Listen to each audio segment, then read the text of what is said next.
Hello and welcome to Imp's WWE Adventures podcast on the Social Suplex Podcast Network. My name is Maher, aka Imp, and this is your quick look back at the WWE week that was. 30 minutes of a much more serious tone this week.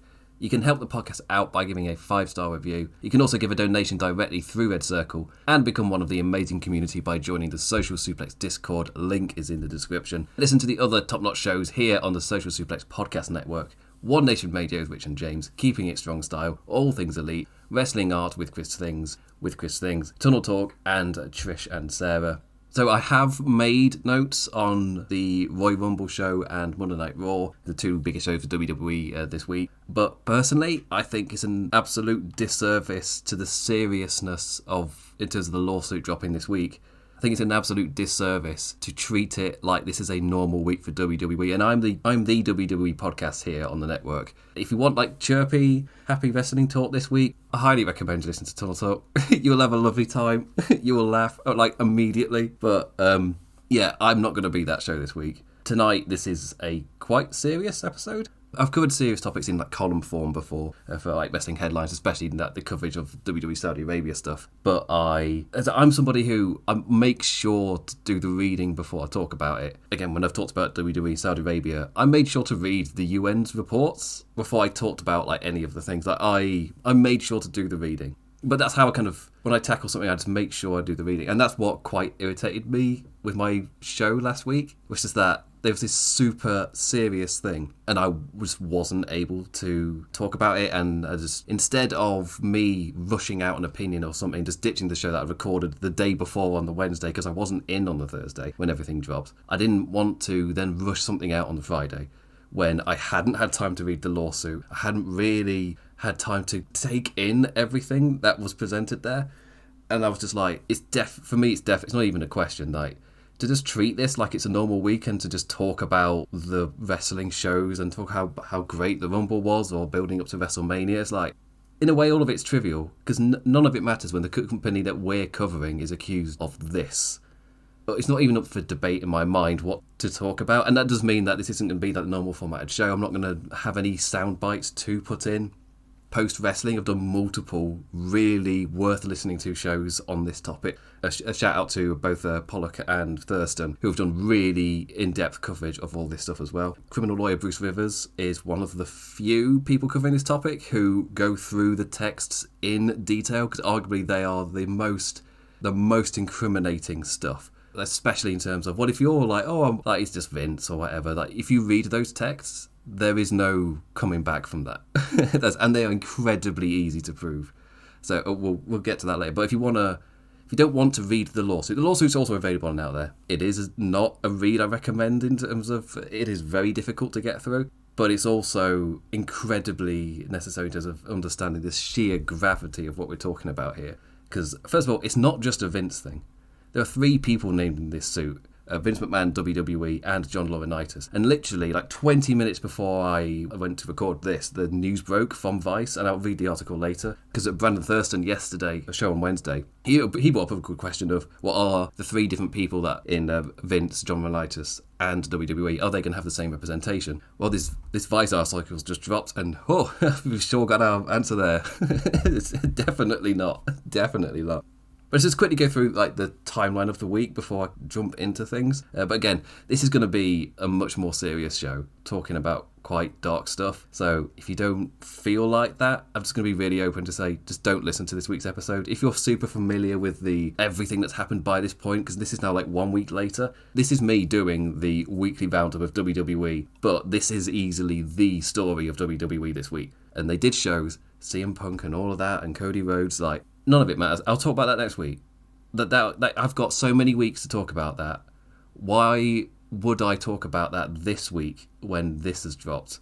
That is my kind of take on it. I feel like that will speak on my opinion of like how the press conference went down and things as well, so I don't need to go into nitty-gritty. You can read into what I'm saying here. My opinion does seep through into how the press conference went down, as well as I fully understand that different outlets would have had different people reporting for different reasons. That makes sense. Like, not some people would have been there. Like an ESPN guy is never going to report this. or the guy that has been on WWE The Bump is never going to ask a question. It's things like that where there's some people who've got different briefs for being there from their employer. So I'm not expecting everybody to ask that. But obviously my view would be, when there's something of this gravity and this size, if you don't ask a question, then you are seen to have not asked a question about something this serious. It reads as, when this happened, you didn't ask a question. And immediately, this is the follow-up question of, well, why didn't you ask something when it's this bad and this serious? And that can lead you down different avenues or different assumptions or whatever, but that's just my take on it. And so that's what I'm going to do. This is the story, the most important story. I'm going to try and pay it respect and the time that it deserves, which means no SmackDown review, no Rumble review, no Raw review, even though I've got my notes. Like, if you want to hear it, you can reach out. I am in the Discord. I've got my notes. I can just record it and edit it and put it out as a bonus episode if you want to read it. But seriously, if you want to laugh, just listen to the Tunnel Talk Girls. You'll have a lovely time. And I'll see you next week. It's giving you time just to switch over if you're not in the mood for that. Anyway, let's get into it. So first off, the timeline. Thursday last week, the Wall Street Journal article is posted. The lawsuit becomes publicly available to view. People immediately start taking screenshots and putting things online, being like, oh my God. And as time goes on and people get further into it, this is worse the more that you read. I wasn't in. I was out at a tandoori chicken restaurant. And then I went to watch a comedy gig. So whilst like my friends and I was here at Social Suplex are reading this horrific lawsuit, I'm out at a comedy gig. Like it felt very weird when I got back and I realised the evening everyone else had. And this is like, okay, so Friday was going to be very serious as I read that lawsuit. Speaking of Friday, that was when Slim Jim pulled their advertising for the Rumble when the news started getting this. And after Slim Jim, that's when Vince resigned, when it was seen, okay, this could snowball. And it did feel like something where Slim Jim were a big advertiser. You saw on the Rumbles where they had a massive advertising spot integrated into the match. They were a big one. They were going to have a major presence on the show. So for them to pull out would have been huge. That surely would have sent a domino effect. So Vince resigns late on Friday. Saturday, Slim Jim returns, saying that now that Vince has gone, Slim Jim has entered the Royal Rumbles, which is just like, yeah, that's not great. Vince isn't the only thing named in this suit. There's multiple hints and references to other executives and people in the office that either knew or accused of different things. That is not a great statement from Slim Jim, because that could easily come back to bite them in the ass to show support of WWE to that level now that Vince has gone. He's not the only person named in this. And when this goes to Discovery, actually, I'll get later to talk about Go to Discovery. Then came a successful Rumble event. The Royal Rumble itself was a successful event in terms of attendance, in terms of the quality of the show, in terms of the money generated from it. In every measure, it was a successful event for WWE. And this comes off of the week with the Netflix deal. It comes off the week with the Rock news as well. But then came Triple H's press conference. There were three people who talked on the press conference: Bayley, Cody Rhodes, and Triple H. I was absolutely gobsmacked that either at the start of the press conference or before it went live, Nick Khan or Triple H or somebody didn't come out and just make a statement that's like, we're aware of the allegations made in the lawsuit. There are certain things we can't say, or blah, blah, blah, blah, blah. I was absolutely gobsmacked after that happened. Or when Triple H came out with his piece of paper, I was convinced, okay, before he says anything, he's going to say something about the suit. And then he started talking about all the good things that happened over the course of the week and all the metrics and records and things that they'd done. And I was like, okay, but he's got a massive piece of paper. I am assuming that at the end of this piece of paper, there's going to be something. Before any questions are asked, he's going to address it, right? I could not have been just more absolutely gobsmacked in terms of like what he said. Triple H saying the phrase that he wanted to focus on the positives and that it'd been a great week for WWE, which was when John Alba asked him a question. The fact that he said this has been a great week for WWE and he wants to focus on the positives, this absolutely has been one of the worst weeks in the history of the company. And this has been absolutely horrific. Triple H, it makes sense that he would have differing emotions all over the place with something like this. But the fact that he didn't come out with prepared statements for this, like so he wouldn't have to rely on any of that stuff. For me, that's absolutely crazy. But to say that he wants to focus on the positives and it's been a great week for WWE in the week that this happens is absolutely insane. That is absolutely crazy. I couldn't believe that he'd said that. But it made a bit more sense when paired with Brandon Thurston's question, asking if he had read the lawsuit. And I have to applaud Thurston, because I'd never thought of that question, because I made a massive assumption. I just assumed he'd read it. Who he is in terms of family relation to Vince, because of where he is in the company, because of like the board position he had during the time frames that the lawsuit is alleging these things took place. I absolutely assumed with all of these little things that Triple H, be it out of concern or be it out of the position he is in the company, be it the fact that he oversees a lot of talent, and if he's not read the lawsuit, then he can't help with like any queries or issues talent might have, because if he's not read it, he doesn't know what's in the lawsuit. So how can he help and address concerns if he doesn't even know what those concerns are about because he's not read the lawsuit? Of course, he could just be lying. It was like a quick thought in his head just to get out of saying anything of opinion or whatever, or to worry he might give away an emotion if he talks any deeper. He just says he's not read it and just trying to push it away. But that response felt like they were trying to push it to the side, just not taking it that seriously. When to every single person who's read that lawsuit, this is far more serious. I still in absolute shock that he, first off, said the positives thing. Secondly, said that it's a good week for WWE.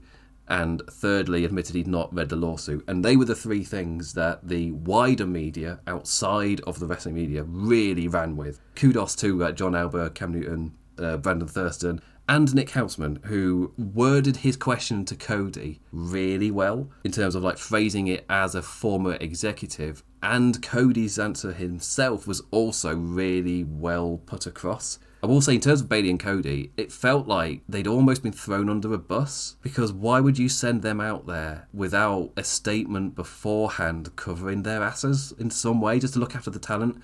Like, you see it in sports all the time, in terms of if they know there's going to be some form of difficult questions, someone higher up or the manager go out first and he will take that hit for his team, so that his players don't have to face as strong a wave as he would face. But here, sod it, Bayley's out first. Like, obviously, like, it did feel like the questions were being saved for Triple H, but still, that feels crazy to take that risk, to just put a talent out there first without any kind of statement beforehand to the people in the press room or to the stream at the start. Like, that is...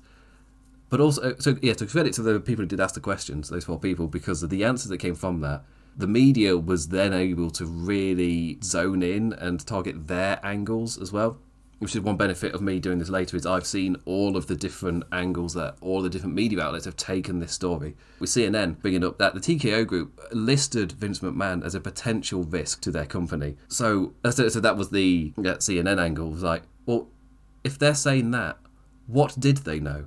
Because that was the other thing that Triple H said when he was bouncing off of, I think again this was John Alba's question. He didn't just say the focus on the positive line, I think, from the John Alba question. He also said, I was finding out at the same time as everybody else, because Cody had said that, and it felt like Triple H was bouncing off of what Cody had said and used that to kind of fuel what he was then saying. But it's one thing for Cody to say that, it's another thing for a guy who, in the lawsuit, in terms of the time frame, he was a board member. And then there's the other question of in terms of the investigation, but if I'm right, that was not done by I think there was independent board members, I think is what the phrasing was, and they're not independent board members. I can't remember what the term is, but they are employed board members. They are different, and I think there were 8 individual board members that had the investigation. By the time Vincent came back, 4 of them left, and Stephanie. So Triple H was not one of those people involved in that. But him to say, I was finding out with the rest of you everything, when he was one of the 4 board members, and if he'd read the lawsuit, when I say one of the 4 board members, it's because in the lawsuit, she talked about meeting a board member, or alleging that a board member knew about the relationship. At the time, Barrios and I can't remember the lady's name, so apologies, but Barrios and her had been sacked by Vince before then, only leaving Nick Khan, Triple H, Stephanie McMahon, and Fred or Frank, I can't remember his name, but there were 4 different people, meaning of the very small, short list of people in the whole of humanity who could be this board executive person being hinted at as meeting in the lawsuit. Triple H is one of those 4 people. And that's what blew my mind when people didn't follow through on Brandon Thurston's question. And obviously, that's why at the start I was just like, when it comes to the media, they have different briefs from their employers in terms of the kind of questions they want to ask and the things that they want to cover. But to have nobody after Brandon Thurston follow up on that question, and when they found out he'd not read the lawsuit, I was just like, there's so many questions in my mind. Like, all of the questions I had planned in my mind made a massive assumption. And then it just all went away. I was like, wait, he's not even read it. What do you mean he's not read it? Creating all of these different worlds where Or what do you mean you've not read it? And what do you mean you're finding out with the rest of us? Just jumping, and suddenly world building starts to happen in my head automatically. But this was such an horrific performance. So bad. And it just speaks to to say, even the Daily Mail, which their initial way of reporting this story was clickbait shock reaction, trying to generate that reaction of, oh babe, can you imagine? Like that level of bad reporting for something this serious. Even they were like, that was really poor press performance by Triple H, and here's why. That tells you that you've really done a bad performance there. But in terms of like the press itself, there were 4 total questions on the lawsuit, 3 to Triple H from John Alba, Cam Newton and Brendan Thurston, and 1 to Cody from Nick Hausman. The rest, they're all softball, nothing questions. Again, different media, different briefs. I'm not expecting Lucha Libre Online to be asking anything about this. In terms of like the actual lawsuit as well, the allegations are more horrific than any simple headline or soundbite can convey. So if you've not read in depth or you've not listened to people going over this, again, I highly recommend Post Wrestling's coverage of this, as well as Bruce Rivers going through the texts if you've got the stomach for it. It's like reading a horror story where you know where it's going, but as you're reading it every couple of pages, you just have to pause with a, oh my God, as it all plays out in explicit detail. So in the UK, controlling coercion is illegal, and this is the clearest case of it I have ever read, simply by the text included in the documents alone. To those or anyone saying that, well, a text can be faked or whatever. 1, this isn't a media article. It's a submitted lawsuit. And secondly, texts are also really easy to prove. This will be piss easy for them to prove as genuinely coming from Vince. So they are so easy to prove. I don't know I don't really want to go too much into detail of the lawsuit itself. The lawsuit is available online for anybody to read. The details are horrific, so a massive asterisk. It's just, I'm trying to convey how this should be the only thing being talked about. The fact that it implicates the whole company, as in it's not just a Vince McMahon thing, but there's implications that people knew about this, that nothing was done about this. There are higher-ups who knew about the relationship, that of course, it might not have known the level of detail here, but just the sheer level of abuse that this woman went through in their headquarters. And included in the counts in the lawsuit, the counts against WWE, is negligence. And in terms of discovery, where they'll present all of the evidence for the case to the court, that's when we'd see all of these names. But it's the fact that he took this woman who was in a vulnerable position and groomed her into being... grooming her into being his sex slave to such a horrific degree. The way the lawsuit paints it is she was not willing in this. This was not consensual. When this stuff came out in 2022, even someone like Bryan Danielson was like, oh, well, we all make mistakes or whatever, and obviously treating this like it was just a standard. I was like, oh, it's just like it was a consensual relationship or whatever, when the original claims back in 22 were that it wasn't consensual. Because with the NDA, in fact, no details were coming out about it other than that. And the main reason it then went was because of turns out it was the money from WWE that was being used to pay these NDAs, and suddenly it's like, okay, now that's a concern. But with this specificness of this, and the texts are the thing that doom Vince McMahon. And just if you've watched, or if you know any criminal lawyers, or if you've watched any of the multiple lawyers on YouTube or whatever, they were salivating at the mouth at the thought of, my God, they wish they had this case because it's such a slam dunk for her. I'm going to quote Bruce Rivers in his video. If you look at the Trump case and the amount that she got for the defamation, like, this is so far beyond something like that. You'd expect it to be in the hundreds of millions. But this is just one. There's multiple things that happened today that I made note of in my notes just as a quick little thing. Her attorney, Janel Grant's attorney, was on the news today saying that she'd had multiple people reaching out to her to talk about, well, yeah, I want to come forward about Vince as well. And obviously that's so much stuff to go through too. But if this is successful, given the level that she seems to have gone through here, if this does result in I don't remember how many digits, in a 9-digit payment to her from Vince, be it in the settlement or whatever, then it could set a precedent for what's about to come next. Because there are multiple women. There's so many allegations against Vince. Obviously, the earliest we've heard about is Rita Chatterton back in the 80s. Like, there is so many allegations against him, and all of the NDAs we know about as well. How many people are about to come out here? What is about to happen? And the thought is, WWE will do everything they can for this to not go to trial. In my head, it's like a case of, it doesn't matter how much it costs. You pay that. You pay that money so that this does not go to trial. Because also, when it does that and all these other executive names come out who may still be working at WWE, and also it alleges to, Vince McMahon in his texts talks about showing the pornographic images to co-workers, to people in the truck. I think he uses the phrase hundreds, but of course, when you read the text, don't know how much is genuine. Did he genuinely show it to hundreds of people, or was it just a lot of people backstage or whatever? He's trying to brag, egotistic or whatever. But I've not even mentioned Brock Lesnar. I guess the Brock Lesnar thing kind of comes into the next part. Hi, so this is Editing Imp jumping in. Just say that in this next part, I did theorise and talk about the nature of WWE and this crossing state lines and the whole situation with Brock Lesnar being hinted at as a play date, in quotation marks, being set up. I just kind of wanted to jump in because during the edit is when the Wall Street Journal article from today landed. Instead of me theorising and talking about stuff and possible prosecutions and the hypotheses against the federal things with Vince McMahon, this article obviously completely changes all of that, so that none of it is necessary. So I'm just going to read the Fightful article, and there's also a tweet I'm going to read, I think from Wrestling Purist as well. So the Fightful article: according to the Wall Street Journal, Vince McMahon is under federal investigation for sexual assault and sex trafficking. On January 25th, a lawsuit was filed by Janel Grant against Vince McMahon, WWE, and former executive John Laurinaitis. The lawsuit accuses McMahon of sex trafficking, emotional abuse, and sexual assault.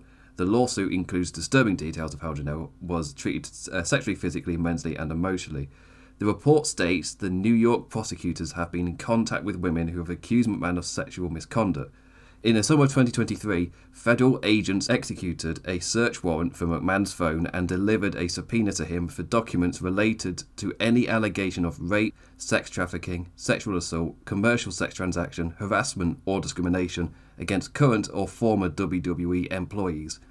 The subpoena sought communications between McMahon and these women, including Grant. The other women named in the grand jury subpoena include a WWE contractor whom McMahon allegedly sent unsolicited nude photos and sexually harassed, a former WWE wrestler who said McMahon coerced her into giving him oral sex, former WWE referee Rita Chatterton, who publicly accused McMahon of raping her, a spa manager who said McMahon assaulted her at a Southern California resort, and a former WWE employee who alleged their head of talent relations at the company at the time, John Laurinaitis, demoted her after she broke off an affair with him. And McMahon settled with Chatterton in January 2023. Grant and at least 4 of the women named in the grand jury subpoena had entered into settlement agreements with McMahon over allegations of sexual misconduct. Prosecutors have reportedly interviewed some of the women. This entire section that I have now cut out was me talking about the fact that the feds had raided McMahon for his phone, and the answer immediately here, no, they already were investigating this. There was a sex trafficking case already being built against McMahon. This is a genuine federal issue now. Obviously, there's not a lot for me to comment on that. We all know how bad that is. So instead I've got a quote from Wrestling Observer talking about somebody from within WWE, one of the biggest company stars of the modern era, who has gone on record talking about Vince McMahon and who knew heavily implying Triple H with this quote. The quote is, "He's the effing cerebral assassin, best politicking dude in history, literally wormed his way from a green entry-level wrestler into a still average wrestler, absolute top of the office, executive. You think he doesn't pay attention to what's going on around him? Think he did that without knowing every little thing everywhere in that company? Yet somehow this slipped past his radar. The thing about that place is if TKO starts cleaning house, they're going to show up with a bucket and some Lysol, then realise that shit's in the walls and the floorboards. They're going to have to bring out the sledgehammer because that shit is going to turn into a demolition job, down to the foundation, sledgehammer pun not intended." Massively, obviously, accusing Triple H, but it's not surprising that the employees on Triple H are pissed after what he said at the weekend at the press conference, because obviously us outside, we had reactions to it, never mind the employees on the inside. So obviously there's not really much further comment to give, so this is just Editing Imp jumping in with these revelations that happened whilst I'm in the middle of editing. I'm going to throw back to past Imp, past me, who was talking about this lawsuit.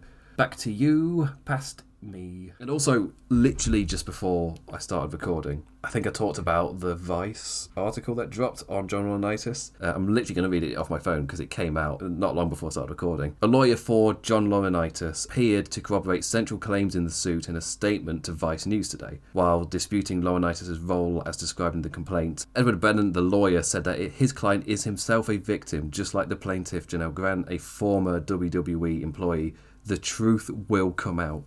So Brandon Thurston asked an excellent question of whether be represented by the same law firms, or because it's them together all in the suit. That article, that statement from the side of John Laurinaitis, screams absolutely not. Distancing himself from Vince to such a high level, being like, no, he was using his power over me just like he was her. But yeah, the focus over the course of the week rightfully shifted onto the correct characters. What such is the questions asked at the presser received the direction of Aya instead of Triple H. For me, that was entirely the wrong focus. That attention all changed. It was like the day of Sunday was pretty vitriolic, and obviously I didn't agree with the level of all of it. I felt like it was right to critique the fact that it happened, and I did feel like, and he's seen it now with the Pete Rosenberg thing, I feel like that is what will happen to the people who were there who didn't ask anything, where it's just like, the sheer level importance of this thing is so far above anything that's happening in this company, where it really doesn't matter. Like, I generally think the only person who can come out of it a little bit embarrassed is, like, he follows me on Twitter, but I'm going to have to say it, Steve Fall. After Nick Hausman's question to Cody, Steve Fall, before asking his questions, his response is, well, onto a lighter note, as in, that guy asking such a dark question, that's not the place for this. They're like, let's go onto a lighter note. That was genuinely embarrassing. I'm sorry, even if you're there to ask a serious question, you're now seen to have treated sexual trafficking in the company that you cover as a thing to lightheartedly brush aside. That is an embarrassing look. There is no other way to put that. But the attention all changed as the mainstream media finally started posting their articles over the course of Sunday and Monday. It was good to see that vitriol against the, in terms of like the press itself, died down a bit. There's obviously still some who held the pitchforks up. And I still hold my critique, but the vitriol itself rightly shifted. The correct characters were in focus. Vince McMahon, John Laurinaitis, and those in WWE who allowed or turned a blind eye to this misconduct. And that's kind of where we are today. Obviously, Vince McMahon will get to defend himself in court. Obviously, that I suspect they will do everything to settle. There's the part of discovery where they'll present all of the evidence for the case, and within that is when you would get all of the different names and things. Then again today, finding out that 100% John Laurinaitis is not going to be standing with Vince McMahon from the same law representation. There's more to happen. There's more to come out. And I get the feeling by the time this is posted, there will have been something that's come out and made this immediately out of date. But I still feel like just covering the week of wrestling as if that should have just been the norm to happen is the complete incorrect decision. This should be the only thing we're talking about still. It's been a week, but Vince is not the only thing named in that lawsuit. Cody is the one who said it correctly. What Triple H said in terms of this being a good week for WWE, bullshit. Cody put it so much better. That there is a dark cloud over WWE right now, and it does not matter what they did on their TV shows. None of it matters. That dark cloud is hanging right over them. The only thing that matters this week is this lawsuit. This is so incredibly damning, so incredibly dark, and the way that the lawsuit is structured, it does a really, really good job in telling you the story and how it plays out, and backing it up with receipts, with the evidence of the texts, and hinting at further evidence as well. In terms of like photographic media and videos, like there's not a lot Vince can do apart from pay this woman a lot of money. It's a house that he's built, and I don't agree with going after his grandkid. Like, I don't care what Declan McMahon has to say about this. He's got nothing to do with this. Leave the grandkids out of this. But anyway, that is it for quite a serious episode of this show. Again, if you do want to read the lawsuit in full, it is available for full online. Caution when reading it. I do recommend Post Wrestling's dives into this. Rich himself did quite a dive into different aspects of what's happened this past week than I've gone into. I purposely tried to talk a bit lighter on certain things, so you can go listen to Richard did a solo show on One Nation Radio. And do go and watch criminal lawyer Bruce Rivers if you want to go into detail with the text messages as well. And there's all the different coverage from all the different newspapers you can go read too. There's a lot of coverage on this, and a lot of it is worth your time in terms of looking at things from different perspectives. If you just want to know the cliff notes or whatever, then there are multiple videos or articles that will give you just a brief overview of what's happening. When I say brief, it is still caution warning kind of stuff. Anyway, take care of yourselves, guys. This is not an easy one to record. It's one of those weeks I'm kind of just thankful. I'm in a very fortunate situation. I've not had too much hardship in my life, really. I'm really, really fortunate. And it's just kind of it's one of those weeks where I've just reflected on it in terms of the stuff that's happened, especially when reading the lawsuit and just picturing even just for a second being in that position. Anyway, with that, bid you adieu. Adios. Love you all. Ta-ra.